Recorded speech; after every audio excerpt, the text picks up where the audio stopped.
வணக்கம். Welcome to கதை திரட்டு audio books. இந்த வீடியோவில் நம்ம என்ன கதை கேட்க போகிறோம்னா, நிறைகுடம் சிறுகதை. நம்ம சேனலை இது வரைக்கும் சப்ஸ்கிரைப் பண்ணாதவங்க சப்ஸ்கிரைப் பண்ணுங்க. பக்கத்தில் இருக்கிற பெல் ஐக்கானை கிளிக் பண்ணி ஆளுங்கிற ஆப்ஷனை ப்ரெஸ் பண்ணுங்க. ஸோ தட் நான் போடுற கதைகளை உடனுக்குடனே நீங்கள் கேட்கலாம். வாங்க கதைக்குள்ளே போகலாம். தர்மேஸ்வர சாஸ்திரிகள் தம் மடி சஞ்சி மூட்டையை இடுப்பில் இடுக்கிக் கொண்டு வேகமாக நடந்தார். நல்ல சிவந்த மேனி, அதிகப்படி சதை எங்கும் தொங்காத கட்டு மஸ்தான தேகம், கட்டு குடுமி கருப்பாகவே இருந்தது. நெற்றியில் பளிச்சென்று விபூதி துலங்க, கழுத்தில் ருத்ராட்ச மாலை திகழ, பச்சை சால்வை ஒன்றை போர்த்தி கொண்டு அவர் வெண்கல சிலை போல ஆனந்த விகாரத்தில் நுழைந்தார். முன் ஹாலில் கால் வைக்கும் முன்பே வீடு விசேஷ அலங்காரங்களோடு இருப்பது தெரிந்தது. 2 பெரிய ஹால்கள் தாண்டின பிறகு பெரிய சாப்பாட்டு கூடத்தில் ஒரு மூலையில் அவர் எதிர்நோக்கி வந்த அவரது பெண் வெங்காயத்தை உரித்து நறுக்கி கொண்டிருந்தாள். ஜகதா என்று அன்போடு விழித்து கொண்டு அவள் அருகில் போய் உட்கார்ந்து கொண்டார் பெரியவர். அப்பா, எப்பொழுது வந்தீர்கள்? எப்படி வந்தீர்கள் என்று ஆவலுடன் கேட்டாள் மகள். என் சிஷ்யன் ஒரு பையனுக்கு கல்யாணம் என்று வந்தேன். இன்னும் தீபாவளி 2 நாட்கள் இல்லையே என்று உன் அம்மா கொஞ்சம் பட்சணம் கொடுத்து அனுப்பினாள். அம்மா எப்படி இருக்கிறாள் அப்பா? நன்றாகத்தான் இருக்கிறாள். தீபாவளிக்கு உன் அண்ணன் குடும்பத்தோடு வருகிறானாம். சந்தோஷம் சொல்லி முடியவில்லை அவளுக்கு. லேசான ஒரு பெருமூச்சு அவளை மீறி வெளிவந்தது. ஜகதா, வெங்காயம் தயாராயிற்றா? ஒரு வேலைக்கு போனால் ஒரு ஜாமமா என்று கேட்டுக்கொண்டே ஜகதாவின் மாமியார் வந்தாள். தர்மேஸ்வர சாஸ்திரிகளை கண்டதும் அவள் சட்டென்று தன்னை சமாளித்து கொண்டாள். ஜகதா, அப்பா வந்திருக்கிறார் என்று ஒரு பேச்சு சொல்ல மாட்டாயோ என்று கடிந்துவிட்டு வந்தவரிடம், எப்பொழுது வந்தீர்கள்? கை கால் அலம்பிக் கொள்ளலாமே என்று உபசரித்தாள் அந்த மாது. தர்மேஸ்வர சாஸ்திரிகள் சிரித்து கொண்டே எழுந்தார். தம் கை பெட்டியில் இருந்து 2 பொட்டலங்களை எடுத்து கொடுத்தார். அதிரசமும் கை முறுக்கும் கிராமாந்திர பட்சணங்கள் என்று தாழ்ந்து கூறிவிட்டு தம் இடுப்பில் இருந்து 2 100 ரூபாய் நோட்டுகளை எடுத்து, தீபாவளிக்கு குழந்தைகளுக்கு ஜவுளி எடுக்க என்று கூறி கொடுத்தார். சம்மந்தி அம்மாள் எல்லாவற்றையும் பெற்று கொண்டாள். ஜகதா, வெங்காயத்தை கொண்டு சமையல் அறையில் கொடு என்று கட்டளை இட்டுவிட்டு பணத்தை பீரோவில் வைக்க சென்றாள். தர்மேஸ்வர சாஸ்திரிகள் தம் அடி சஞ்சையை ஆணியில் மாட்டிவிட்டு கிணற்றங்கரைக்கு சென்று தண்ணீர் சேந்தி கை கால் முகம் கழுவிக்கொண்டார். ஒரு துண்டை எடுத்து நன்றாக துடைத்து கொண்டு வீட்டினுள் வந்தார். கூடத்தில் இருந்த ஊஞ்சலில் அமர்ந்து வாயில் ஏதோ தோத்திரங்களை முனகலானார். சற்று கழித்து ஜகதா அங்கு வந்தாள். வீட்டில் என்னம்மா விசேஷம் என்று கேட்டார் தகப்பனார். என் மூத்த ஓரக்கத்தி ஜனனியின் தகப்பனார் வருகிறாராம். அவர் வெளிநாடுகளில் வேலை பார்த்தவர் அப்பா.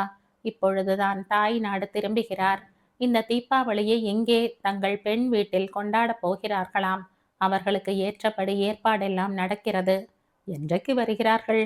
இன்றைக்குத்தான். விமான நிலையத்துக்கு என் மாமனார் மைத்துனர்கள் ஜனனி யாவரும் போயிருக்கிறார்கள். நம் மாப்பிள்ளை எங்கே? கண்ணிலேயே காணோமே. அவர்தாம் காரை ஓட்டி சென்றிருக்கிறார் என்றாள் ஜகதா. அதற்குள் ஜகதா, ஜகதா என்ற குரல் வரவும் அவள் சிட்டாக பறந்து விட்டாள். சற்றைக்கெல்லாம் ஜகதா 5 6 குழந்தைகளை தள்ளி மேய்த்து கொண்டே வந்தாள். இந்தாருங்கள், தாத்தா கதை சொல்வார். பூஜை அறை வராந்தாவுக்கு போங்கள் என்றாள் ஜகதா. வாருங்கள் என் கண்களே, என்ன கதை வேண்டும் என்று அந்த குழந்தைகளை அழைத்து கொண்டு வீட்டின் பக்கவாட்டில் இருந்த தாழ்வாரத்துக்கு சென்று அமர்ந்தார் பெரியவர். அவர்களுக்கு சிரிக்க சிரிக்க கதை சொல்லவே குழந்தைகள் மெய்மறந்து அமர்ந்திருந்தனர்.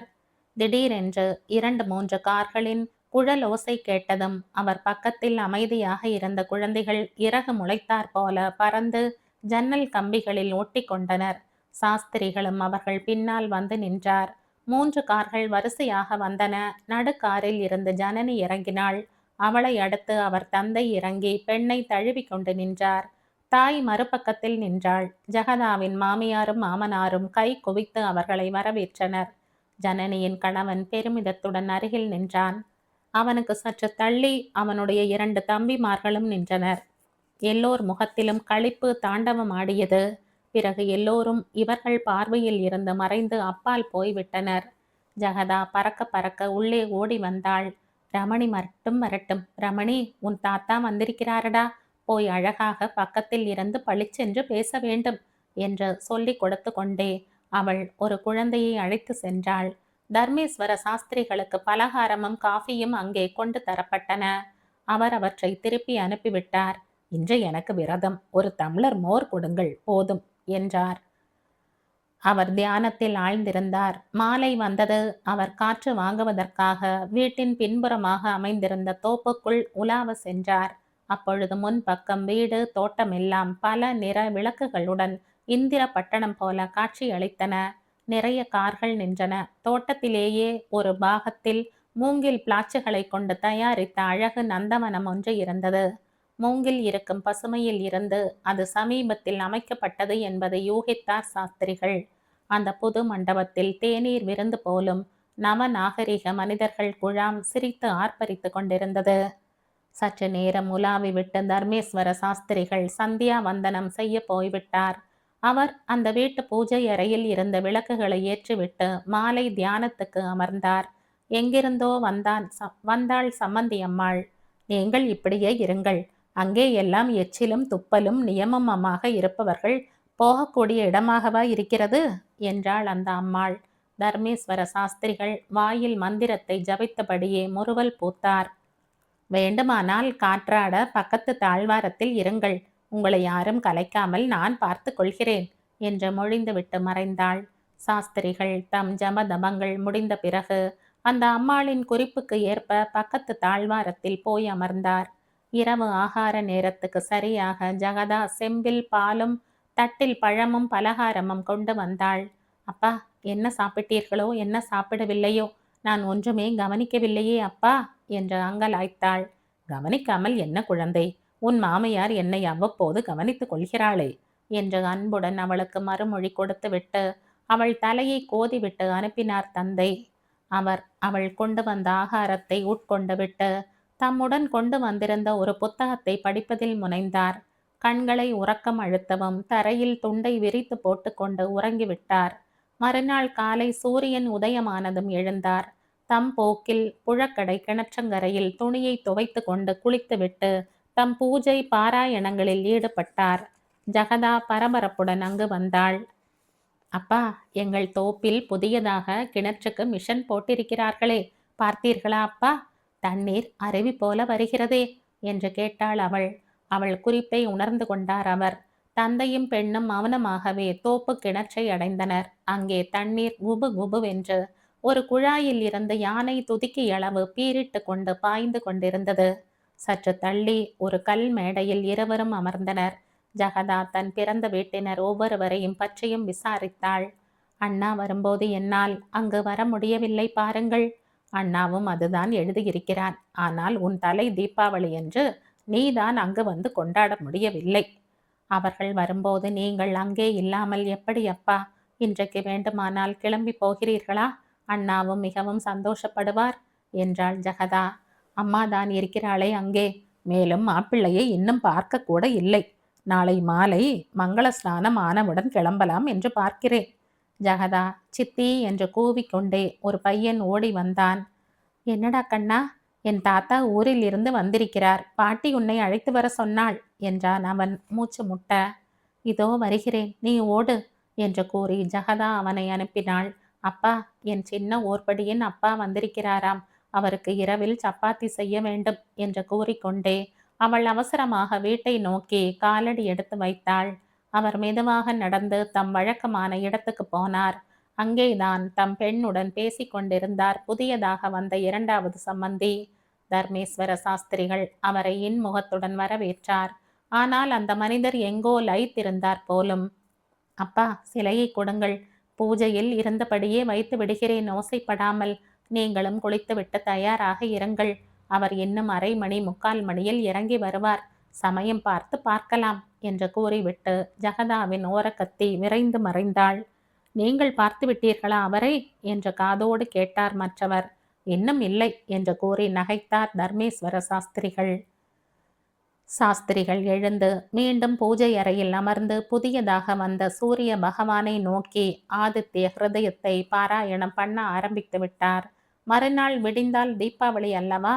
வீட்டில் பெண்கள் பேச்சும் பாத்திரங்களின் உருட்டலும் வேலைக்காரர்கள் நடமாட்டமும் குழந்தைகளின் ஓட்டமுமாக கோலாகலமாக இருந்தது. சாஸ்திரிகள் தாழ்வாரத்தில் ஜன்னல் அருகில் அமர்ந்து வேடிக்கை பார்க்கலானார். புதிய கார்கள் வந்தன, சில சென்றன. தாழ்வாரத்து ஜன்னலுக்கு அப்பால் வெளியே செல்லும் பாதையில் இரண்டாவது சம்பந்தி இருந்தார். புத்தம் புதியதாக மடிப்பு கலையாத ஆடையாக அணிந்து கொண்டு அவர் எங்கோ ஆவலுடன் பார்த்த வண்ணம் நின்றிருந்தார் விரைப்பாக. இப்படி வந்து சற்று உட்காரலாமே, வெளியே வெயிலாக இருக்கிறதே என்று அழைத்தார் சாஸ்திரிகள். அவர் திரும்பி கடுப்பாக பார்த்த பார்வை இவரை அடக்கிவிட்டது.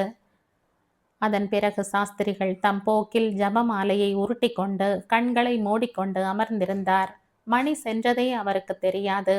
மாலையில் அவர் பூஜை அறையில் இருந்தபோது ஏதோ கூக்குரல் கேட்டு எழுந்து முன்பக்கம் வந்தார். நடுஹாலில் ஜனனியின் புருஷனை இருவர் தூக்கி கொண்டு வந்து கொண்டிருந்தார்கள். அவன் நினைவிழந்து தலை தொங்க கிடந்தான். அவனை ஒரு சோஃபாவில் கிடத்தினார்கள். என்ன என்ன என்று கேட்டார் சாஸ்திரிகள். இது ஒன்று கூட கூட என்று முணுமுணுத்தாள் ஜெகதாவின் மாமியார். பாம்பு கடிச்செடுத்துங்க சாமி, நல்லது வேறெங்க என்றான் ஒரு ஆள். சாஸ்திரிகள் எல்லோரையும் அப்புறப்படுத்தும் வகையில் நகருங்கள் என்று ஒரு கர்ஜனை போட்டார். பாம்பு கடி உண்டவனின் நாடியை பார்த்தார். பிறகு மந்திரங்கள் ஜபித்தபடியே தம் இடுப்பில் இருந்து சம்படம் எடுத்து அதில் உள்ள திருநீரை அவன் நெற்றியில் இட்டார். பரபரப்பாக வெளியே ஓடினார். ஏதோ ஒரு மூலிகையை கொண்டு அவன் காதில் பிடிந்தார். ஒரு வேப்பிலை கொத்தை கொண்டு வந்தவர் சுற்றுமுற்றும் பார்த்தார். சம்மந்தி அம்மாளை பார்த்து, இந்தாருங்கள் அம்மா, இதே திசையில் இப்படி தடவி கொண்டிருங்கள் என்று பணித்துவிட்டு தம் இடுப்பு வேஷ்டியை தளர்த்தி கொண்டே கிணற்றடிக்கு சென்றார். அவர் ஈரம் சொட்ட சொட்ட துணியுடன் பூஜை அறையில் அமர்ந்து விட்டார் ஜபத்துக்கு. பிரம்மை பிடித்த மாதிரி அந்த அம்மாள் வேப்பிலையை ஆட்டிக்கொண்டு அமர்ந்திருந்தாள். ஜனனி ஒரு புறம் பிழிய பிழிய அழுது கொண்டிருந்தாள். மூன்றாவது மாடிக்கு விஷயம் எட்டி அப்பொழுதுதான் பறந்தோடி வந்தனர் ஜனனியின் பெற்றோர். அவள் மைத்துனன்மார் டாக்டரை அழைத்து வரவும் டெலிஃபோன் பண்ணவும் போய்விட்டார்கள். அவள் மாமனார் கற்சிலை போல பிள்ளையின் தலைமாட்டில் அமர்ந்திருந்தார். அவர் பக்கத்தில் கையை பிசைந்து கொண்டு நின்றார் இரண்டாவது சம்பந்தி. எப்படி நடந்தது, என்ன என்று நெஞ்சு அடைக்க கேட்டார் ஜனனியின் தந்தை. உலகில் உள்ள தெய்வங்களை எல்லாம் வேண்டியபடி கண்களில் நீர் சோர நின்றாள் ஜனனியின் தாய். என் குருநாதர் மட்டும் இங்கே இருந்தால் இவ்வளவு நேரம் என்றார் ஜனனியின் தகப்பனார். நம் ஜெகதாவின் அப்பாதான் மூலிகைகளை பிழிந்துவிட்டு விபூதி போட்டார். பூஜை அறையில் ஜபம் செய்ய போயிருக்கிறார். ஆண்டவன் செயலில் குணமாக வேண்டும். என் வயிறு என்ன செய்யுமோ என்று புலம்பினாள் ஜனனியின் மாமியார். ஜெகதாவின் அப்பா வந்திருக்கிறாரா, எங்கே இருக்கிறார் என்று பதற்றத்துடன் விழித்தபடியே அவர் பூஜை அறையில் நுழைந்தார். அங்கே இரு கண்களும் மூடியபடி ஆழ்ந்த நிஷ்டையில் இருந்தார் தர்மேஸ்வர சாஸ்திரிகள். அவரை கண்டதும் உடலெல்லாம் வெடவெடக்க அப்படியே உடல் முழுவதும் தரையில் படிய விழுந்து விட்டார் ஜனனியின் தந்தை. அவர் கண்களில் இருந்து நீர் தாரை தாரையாக வழிந்து தரையை நனைத்தது. ஒன்றினாலும் பாதிக்கப்படாமல் தியானத்தில் இருந்தார் சாஸ்திரிகள். இதெல்லாம் என்ன மூட நம்பிக்கை? டாக்டரிடம் அழைத்து போவோம், பிறகு மிஞ்சிவிடப் போகிறது. இவரை யார் இங்கே அழைத்தது? எல்லாவற்றிலும் தலையை நீட்டிக்கொண்டு, ஏய் ஜெகதா, அவரை அனுப்பிவிடு என்று அப்பொழுதே சொன்னேனே, புத்திக்கு எட்டவில்லை என்று ஏகமாக இறைந்தான் ஜெகதாவின் கணவன். வாரி சுருட்டி கொண்டு எழுந்து வந்தார் ஜனனியின் தந்தை. நேராக பாய்ந்து வந்து அவன் வாயை பொத்தினார். போதும், பேசாமல் இரு. அவர் யார் தெரியுமா? என் குருநாதர். அவரை விட ஞானி இனி நம் நாட்டில் கிடையாது. இன்று அவர் இல்லையே என்று நினைத்த மாத்திரத்தில் அவர் இருப்பது கடவுளை ஆவிர்பவித்தது போல தோன்றியது. மாப்பிள்ளை என்ற முறை இருந்தால் அபச்சாரமாக பேச வேண்டுமா என்று மொழிந்துவிட்டு அவர் மீண்டும் தம் சாஷ்டாங்க நிலைக்கே போய்விட்டார். இவர் மாப்பிள்ளையாமே, என் அண்ணன் என்பதை மறந்து விடுகிறார் போல இருக்கிறது என்று முணுமுணுத்து கொண்டே ஜெகதாவை ஒரு முறை முறைத்துவிட்டு அப்பால் சென்றான் அவள் கணவன். 2 மணி நேரம் அவர்கள் வீட்டில் மூட்டம் மூடிக்கொண்டிருந்தது. அருள் மழைதான் பெய்யுமோ, பேரிடிதான் விழுமோ என்று புரியவில்லை. தர்மேஸ்வர சாஸ்திரிகள் தம் கை கமண்டலத்தில் நீரை கொண்டு எழுந்து வந்தார். நோயாளியின் உடம்பு முழுவதும் அந்த நீரை தெளித்துவிட்டு நெற்றியில் மீண்டும் திருநீரை இட்டு கண்களை ஜபித்த நீரால் துடைத்தார். பாம்பு யாருக்கு கடித்தது என்கிற மாதிரி எழுந்து உட்கார்ந்தான் ஜனனியின் கணவன். அவனை குழந்தை போல மடியில் கிடத்தி கொண்டார் சாஸ்திரிகள். இதற்குள் வீட்டில் உள்ளோர் யாவரும் அங்கே கூடிவிட்டனர். ஜனனியின் தந்தை அங்கும் வந்து தம் குருவின் பாதங்களை பிடித்து கொண்டார். தாங்கள் இந்த வீட்டில் இருந்தும் தெரியாமல் இருந்து விட்டேனே, அபச்சாரத்துக்கு மன்னிக்க வேண்டும் என்று கதறினார் அவர். நான் உன்னை நீ வந்து இறங்கும் போதே பார்த்தேன் சந்திரசேகரா. லௌகீக விஷயங்கள் அடங்கட்டும் என்று பேசாமல் இருந்தேன். உன்னை அழைத்து பேசாமல் போய்விடுவேனா? ஜனனியின் தந்தை காட்டிய வழியில் எல்லோரும் தர்மேஸ்வர சாஸ்திரிகளை வணங்கி எழுந்தனர். அதற்கு பிறகு அவருக்கு அமோகமான உபச்சாரங்கள் நடந்தன. ஜனனி தனியாக வந்து அவர் காலை கண்ணீரால் நனைத்தாள். அவளை ஆசி கூறி எழுப்பிவிட்டு, எழுந்திரு அம்மா, இன்னும் 20 மணி நேரம் உன் கணவனை தூங்க விடாமல் பார்த்துக்கொள் என்றார். அன்று இரவு பிரமாதமான விருந்து நடந்தது. வீட்டின் பெரிய பிள்ளை பிழைத்து எழுந்த அதிசயமும் பண்டிகையின் விசேஷமும் எல்லாமுமாக சேர்ந்து இரவு வெகு நேரம் வரை வீட்டில் பாட்டும் பேச்சும் வேடிக்கையுமாக இருந்தன. இரவு 3 மணிக்கெல்லாம் மீண்டும் தீபாவளி மங்கள ஸ்நானம் ஆரம்பமாகிவிட்டது. எல்லோரும் கோடி உடுத்துக்கொண்டு பட்சணங்களை உண்டார்கள். தர்மேஸ்வர சாஸ்திரிகளை நடுநாயகமாக கூடத்தில் சோஃபாவில் அமர்த்தி ஒவ்வொருவருக்கும் அவர் கையாலேயே கொடுக்க சொன்னார்கள்.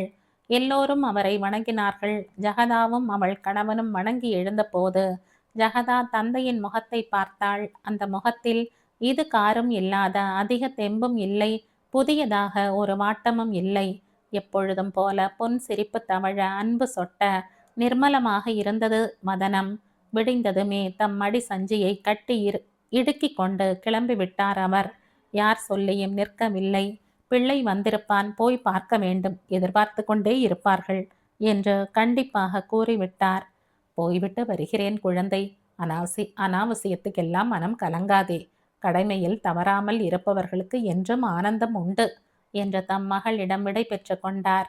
மாப்பிள்ளையிடமும் ஒரு முறை இருவரும் வாருங்கள் அப்பா, உன் மாமியார் மிகவும் திருப்திப்படுவாள் என்றார். எல்லோரிடமும் சொல்லிக்கொண்டு அவர் படி இறங்கி கிளம்பிவிட்டார். அதுவரை பேசாமல் இருந்த ஜகதாவின் மாமியார், நீங்கள் எங்கள் குடும்பத்தை காப்பாற்றிய தெய்வம் என்று கூறி கை குவித்தாள். அதெல்லாம் ஒன்றுமில்லை, நீங்கள் மறந்து விட்டீர்கள். முன்பு ஒரு முறை உங்கள் பெரிய பிள்ளையின் ஜாதகத்தை என்னிடம் காட்டினீர்கள். இந்த மாதம் கண்டம் இருப்பதாக கூறினேன். நான் ஒரு வாரத்துக்கு முன் ஏதோ புத்தகங்களை திருப்பின போது மீண்டும் அந்த ஜாதகம் கையில் பட்டது. இந்த வாரமே அந்த பயம் இருந்தபடியால் ஏதாவது உதவி வேண்டியிருக்கலாம் என்று நானே வந்தேன். நீங்கள் ஜகதாவை தலை தீபாவளி என்று அங்கு அனுப்பியிருந்தால் கூட நான் இங்கு வந்திருப்பேன். எல்லாம் ஆண்டவன் கருணை. அவன் அன்றி ஓர் அணுவும் அசையாது என்று கூறி முடித்துவிட்டு அவர் மீண்டும் விடை பெற்று கொண்டு கிளம்பிவிட்டார். கலைமகள் தீபாவளி மலர் இதழில் 1959ஆம் ஆண்டு வெளிவந்த சிறுகதை இது. இந்த கதை உங்களுக்கு பிடிச்சிருந்தா லைக் பண்ணுங்க, ஷேர் பண்ணுங்க, சப்ஸ்கிரைப் பண்ணுங்க. மற்றும் ஒரு இன்ட்ரெஸ்டிங்கான கதையோட அடுத்த வீடியோல சந்திப்போம். பாய். தேங்க்யூ.